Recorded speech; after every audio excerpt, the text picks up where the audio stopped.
Top surfers from all over the world once again gather para sa WSL Baler International Pro.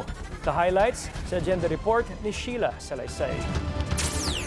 Muling uminit ang surf scene sa bayan ng Baler, the OG home of Philippine surfing, sa grand return ng World Surf League Baler International Pro 2025 na muling nagdala ng global vibes sa local waves.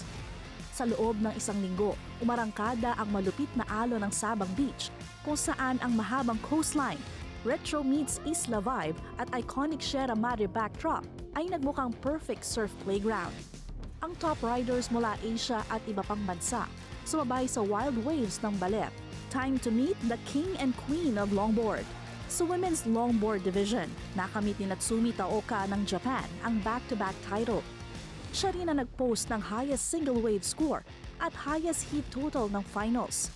Ito na ang kanyang ikatlong panalo sa Pilipinas. Love Philippines and I'm so happy to be back here and then win again. The wave condition is a little bit tricky.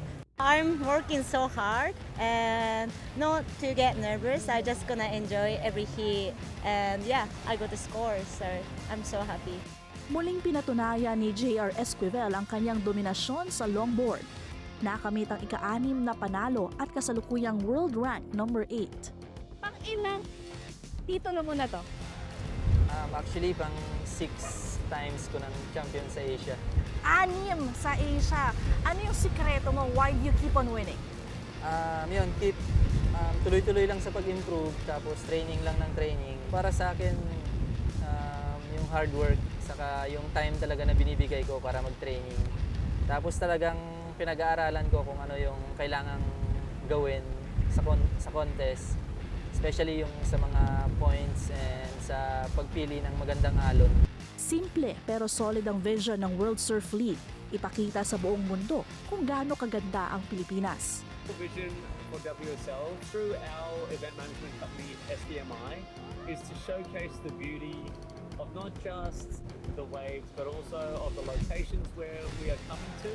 We've been in Siargao, we're now in Baler, and then we're off to La Union into January 2026. And one thing that resonates is the landscape.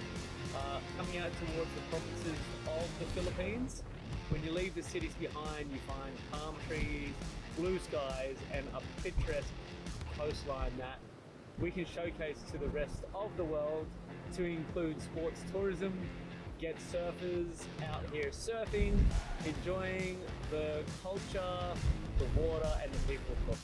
At sa pagtatapos ng Baler International Pro 2025, muling napatunayan na ang Pilipinas ay home of Asia's best waves and world-class surfers. Next stop, La Union para sa La Union International Pro at Junior World Championships sa January 2026. Para sa agenda, Shiela Salaysay, Billionaire News Channel.